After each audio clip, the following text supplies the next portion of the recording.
Professor Vinita कुमारी, Swami Shraddhanand college, Delhi विश्वविद्यालय। जैसा कि आप जानते हैं कि हम लोग आधुनिक हिंदी साहित्य की विभिन्न विधाओं पर चर्चा कर रहे हैं। कविता को लेकर, गद्य विधाओं को लेकर। गद्य का तो जन्म ही आधुनिक काल में हुआ और उसमें भी, गद्य में भी निबंध, जिसे आचार्य रामचंद्र शुक्ल ने गद्य की कसौटी माना है।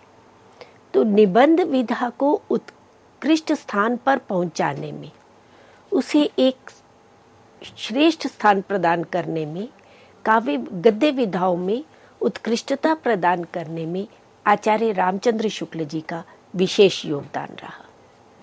यद्यपि आचार्य शुक्ल जी से पूर्व भी निबंध लेखन की परंपरा भारतेंदु युग से प्रारंभ हो जाती है।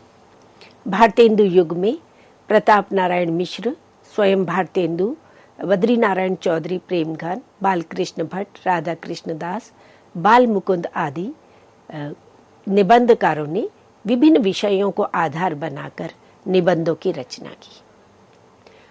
प्रारंभिक युग था, हिंदी भाषा का भी एक बीज रूप में प्रारंभ हो रहा था, क्योंकि उससे पहले पद्य की भाषा ब्रज चल रही थी और खड़ी बोली का प्रारंभ गद्य विधा के में वो भारतेंदु युग में ही प्रारंभ हुआ था। तो इनके प्रारंभिक निबंधों में हमें भाव प्रवणता मिलती है, व्यक्ति व्यंजकता मिलती है। उनकी भाषा भी अनगढ़ भाषा है, एक सहज स्वाभाविक आम बोलचाल की भाषा है।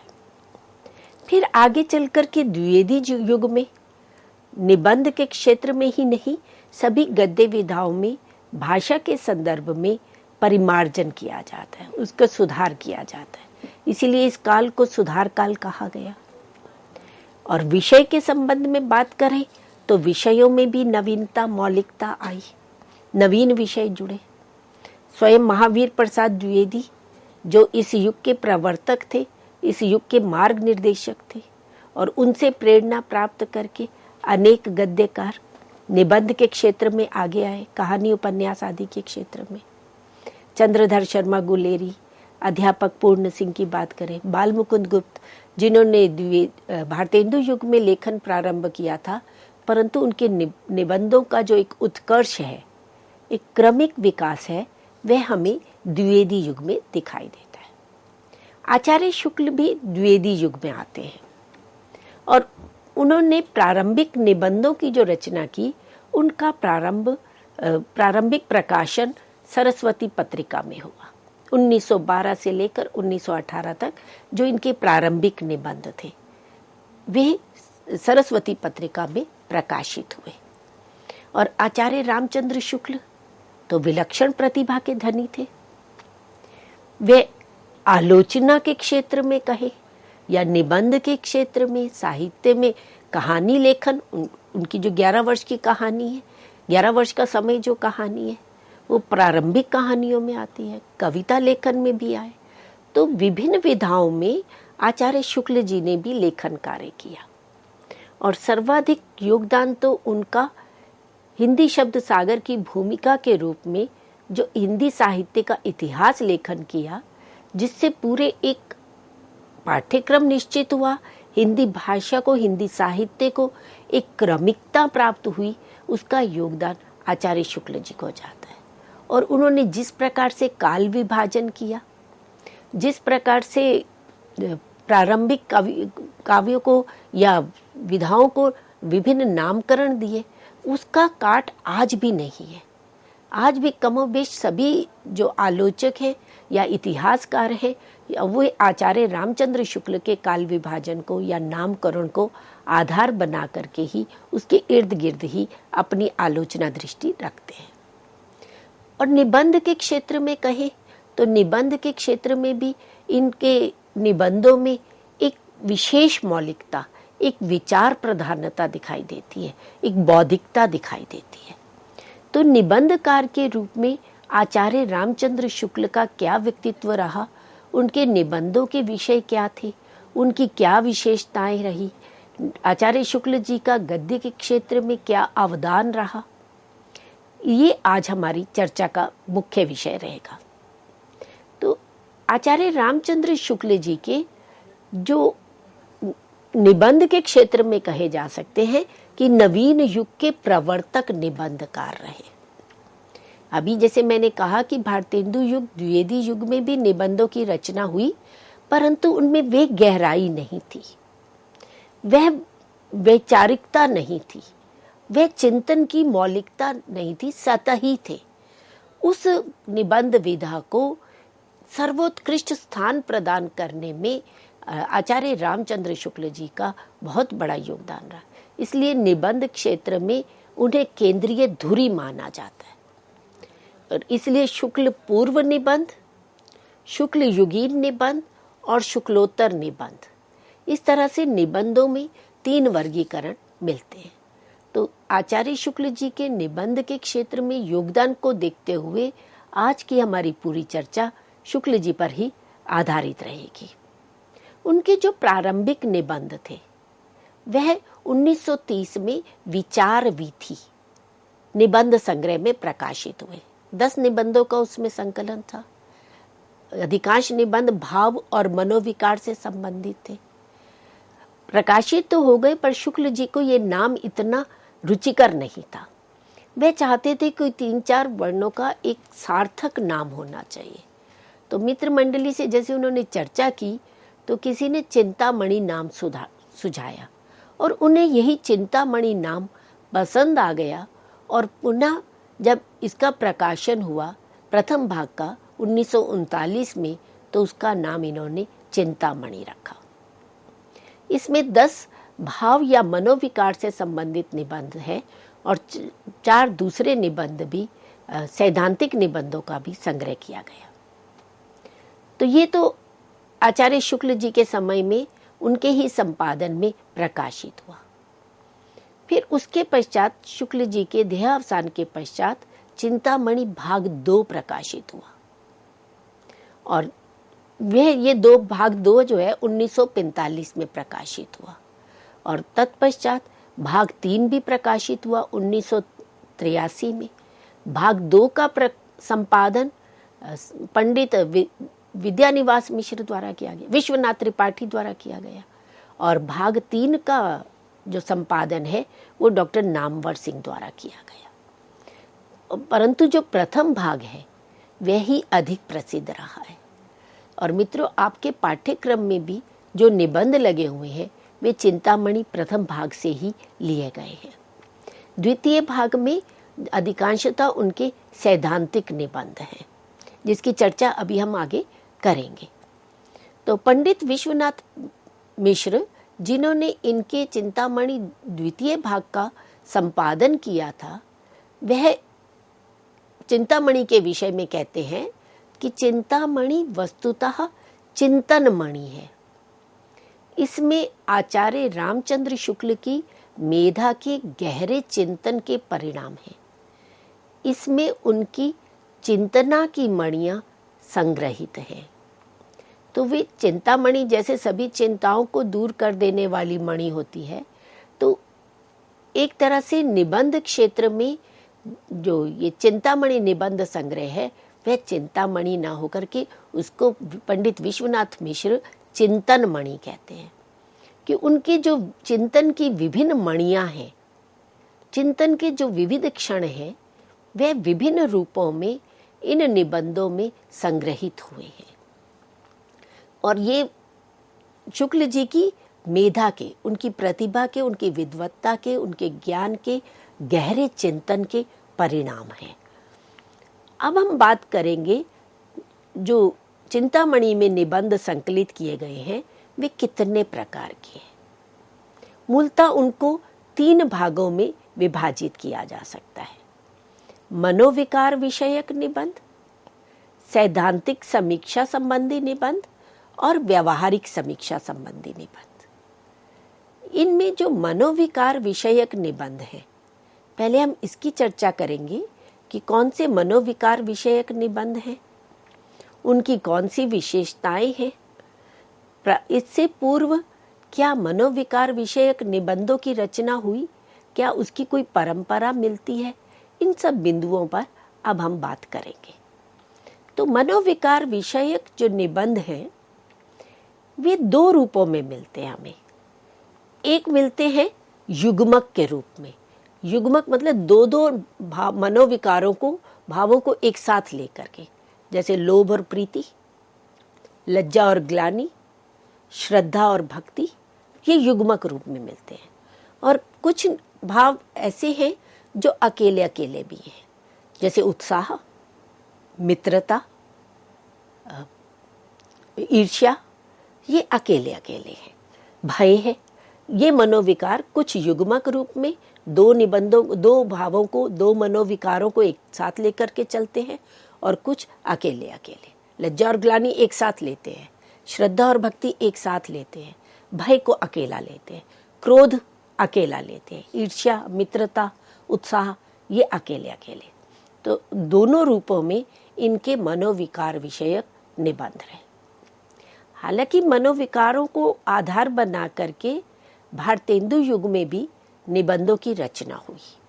तो अब हम पहले देखेंगे कि मनोविकार विषयक निबंध लेखन की परंपरा हमें किस रूप में मिलती है और उन निबंधों का स्तर क्या रहा।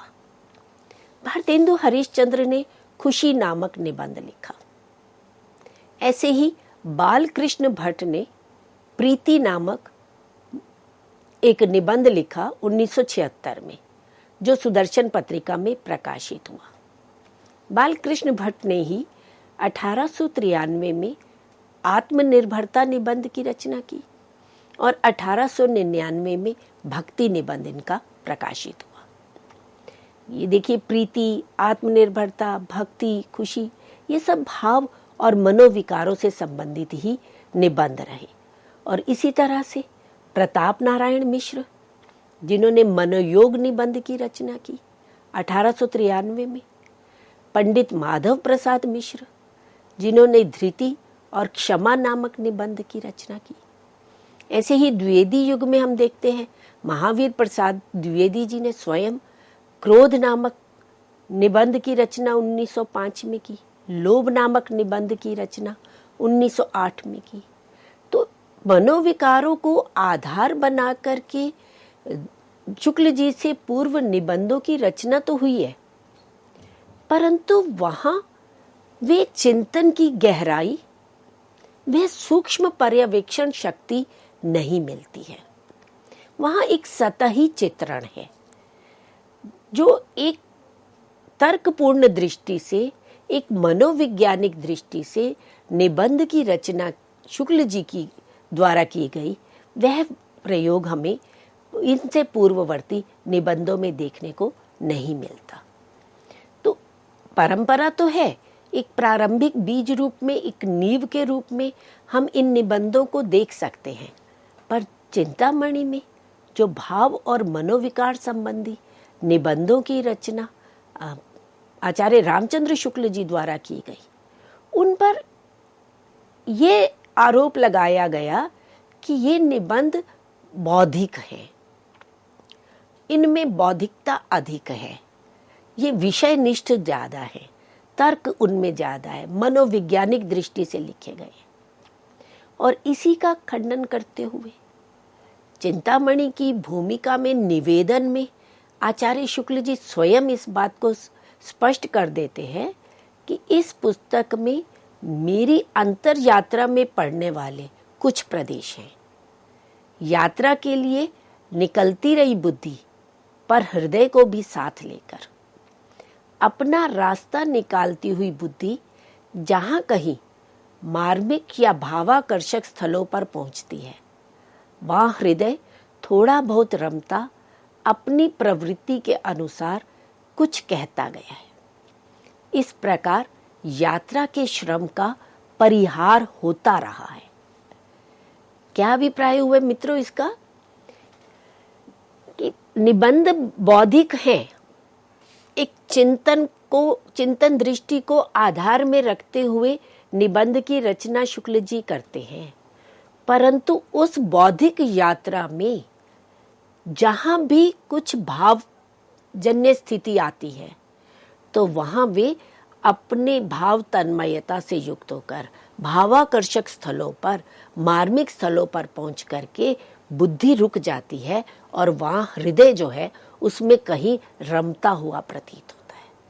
तो इस तरह से इनके मनोविकार परक जो निबंध हैं उनमें हृदय और बुद्धि दोनों का एक समुचित समन्वय दिखाई देता है। एक और बौद्धिक चिंतन चलता है, तर्क प्रधान दृष्टि चलती है, सूक्ष्म पर्यवेक्षण दृष्टि से विश्लेषण विवेचन करते हुए विषय को की ओर बढ़ते हैं। वहीं साथ साथ अनेक उदाहरणों द्वारा, दृष्टांतों द्वारा, पौराणिक प्रसंगों द्वारा या स्व अनुभवों के द्वारा, अपने जीवन के अनुभवों के द्वारा, एक अनेक प्राकृतिक दृश्यों के द्वारा या देश प्रेम आदि भावनाओं के द्वारा वहाँ एक मार्मिक या भावाकर्षक स्थल भी बना देते हैं। तो इस तरह से जब ऐसे क्षण आते हैं तब वहाँ भावुकता प्रधान हो जाती है। ऐसा लगता है कि कुछ अनुच्छेद ऐसे चल रहे हैं जहाँ लेखक का हृदय पक्ष प्रधान हो गया है। फिर वहाँ शुक्ल जी रुकते हैं और फिर दोबारा चिंतन की ओर बढ़ जाते हैं। तो इस तरह से हृदय और बुद्धि दोनों को साथ लेकर के वे निबंध यात्रा में आगे बढ़ते हैं। अब हम बात करते हैं शुक्ल जी के जो मनोविकार विषयक निबंध हैं उनकी विशेषताएं क्या क्या रही। एक विशेषता की बात तो अभी उन्होंने निवेदन में स्वयं ही स्पष्ट कर दी कि हृदय और बुद्धि दोनों का समुचित योग रहा है। दूसरा, मनोविकारों के विवेचन में शुक्ल जी ने लोक मंगल को महत्व दिया है। मनोविकारों की नैतिक पक्ष का स्पष्टीकरण किया है और मनोवैज्ञानिक परक निबंधों में पर्यवेक्षण, विश्लेषण और निष्कर्ष तीनों की समन्विति दिखाई देती है। शुक्ल जी का निबंध एक बड़ा प्रसिद्ध निबंध है, काव्य में लोक मंगल की साधना अवस्था। और लोक मंगल और लोक कल्याण को ही वे मुख्य ध्यान देते हैं, मुख्य उनका केंद्र बिंदु रहा है। और मनोविकारों की भी जब वे चर्चा करते हैं तो केवल मनोवैज्ञानिक दृष्टि से निबंध लेखन नहीं करते हैं। वह उन निबंधों को का आधार भले ही मनोविज्ञान लेते हैं, परंतु काव्य शास्त्रीय दृष्टि से उनका विवेचन करते हैं। लोक मंगल को ध्यान में रखते हुए उन मनोविकारों का या भावों का क्या नैतिक पक्ष हो सकता है, समाज के लिए वे कैसे उपयोगी हो सकते हैं, इनका स्पष्टीकरण करते हुए चलते हैं। और इसी के साथ ही जैसे वे स्वयं कहते हैं कि धन का जो लोभ मानसिक व्याधि या व्यसन के रूप में होता है, उसका प्रभाव अंतःकरण की शेष वृत्तियों पर यह होता है कि वे अनभ्यास में कुंठित हो जाती है। जो लोभ मान अपमान के भाव को, करुणा और दया के भाव को, न्याय और अन्याय के भाव को, यहाँ तक कि अपने कष्ट निवारण या सुख भोग की इच्छा तक को दबा दे, वह मनुष्यता को कहाँ तक रहने देगा। तो देखिए, एक और वे लोभ की बात कर रहे हैं, परंतु लोभ के साथ नैतिक पक्ष को, लोक मंगल को वे कहीं भी छोड़ते नहीं हैं। वह उनके मनोमस्तिष्क में कहीं प्रबल रहता है। उनका उद्देश्य ही लोक मंगल रहा है।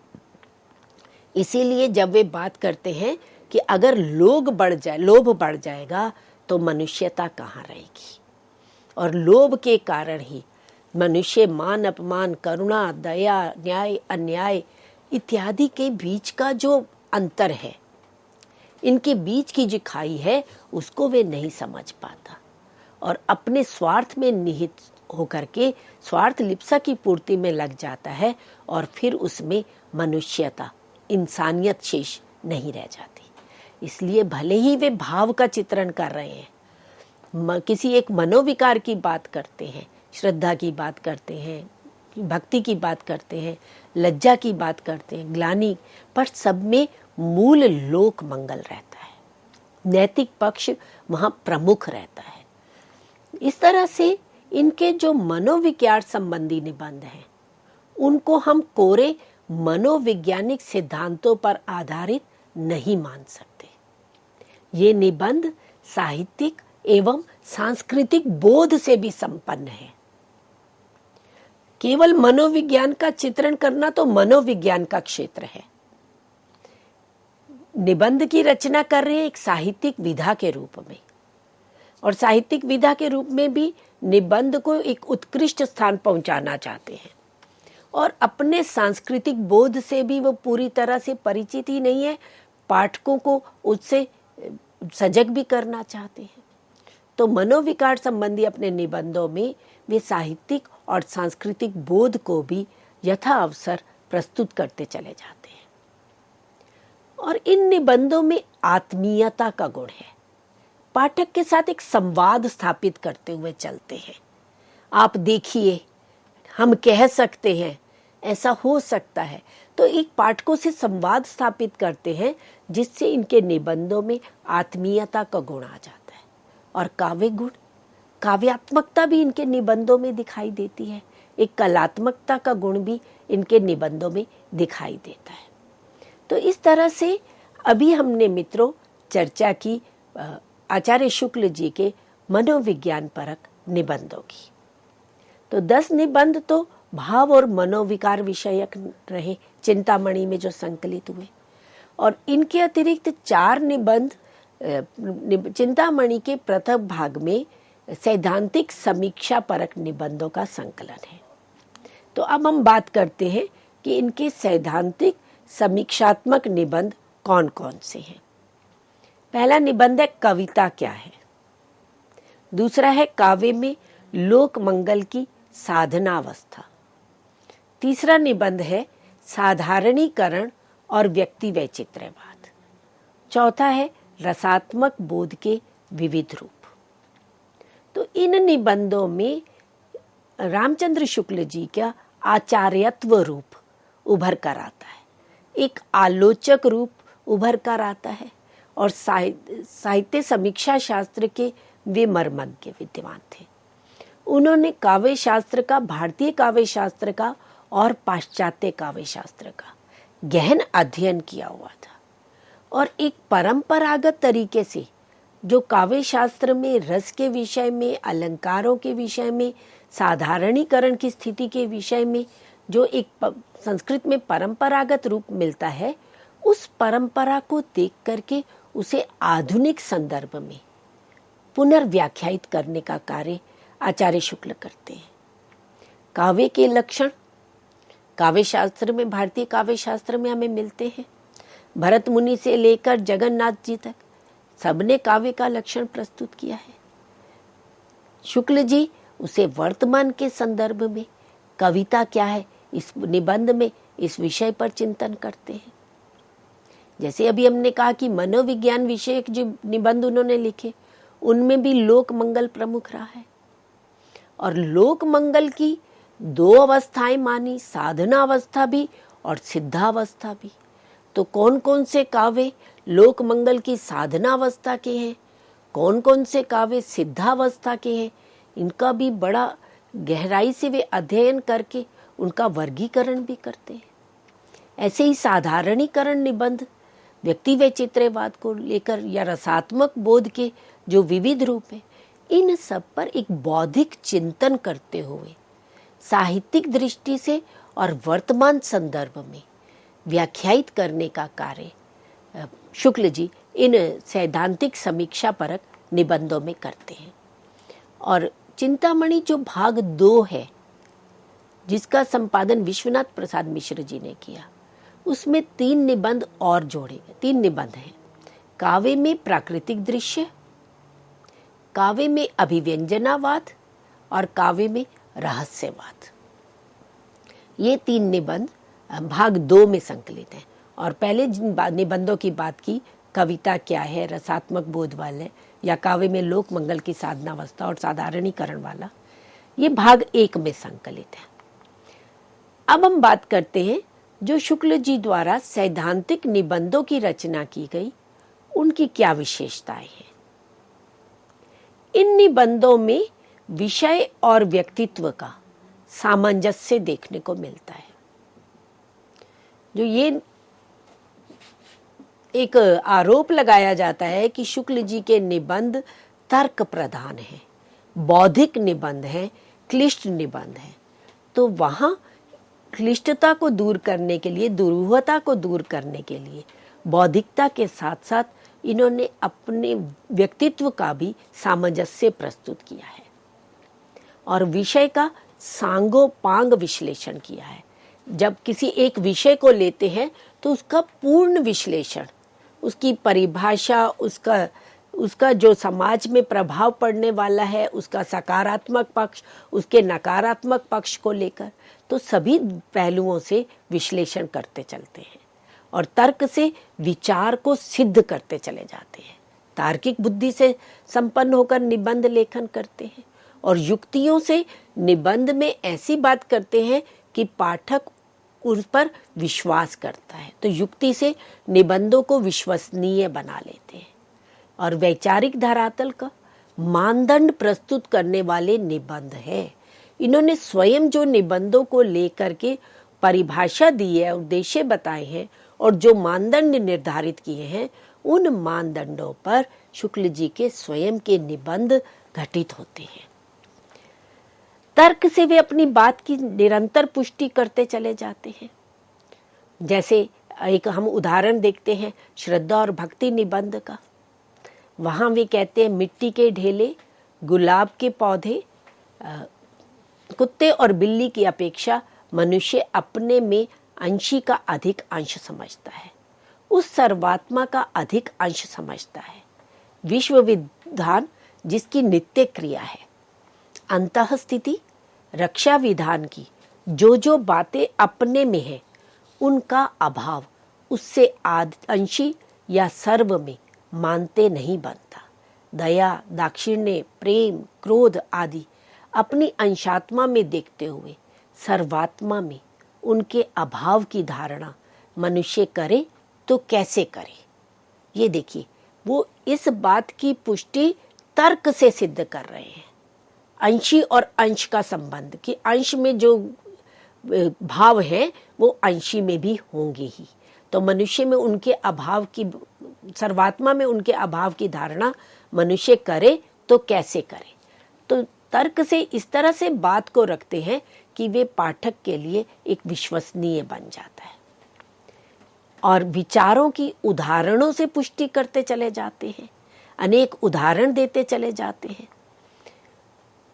और आधुनिक अध्ययन के प्रकाश में प्राचीन सिद्धांतों के पुनराख्यान की अद्भुत क्षमता है इनमें। और समीक्षात्मक निबंधों में आचार्य शुक्ल का गंभीर रूप एवं विस्तृत अध्ययन दिखाई देता है, एक व्यापक दृष्टिकोण दिखाई देता है, सूक्ष्म विवेचन शक्ति नजर आती है और विश्वसनीय निर्णय लक्षित होते हैं। विचारों का गांभीर्य और आचार्यत्व इनके सैद्धांतिक समीक्षा परक निबंधों में लक्षित होता है। तो इस तरह से मित्रों, अभी हमने शुक्ल जी के मनोविकार विषयक निबंध और सैद्धांतिक समीक्षात्मक निबंधों की चर्चा की। अपनी इस चर्चा को हम अगले व्याख्यान में आगे बढ़ाएंगे। तब तक के लिए धन्यवाद।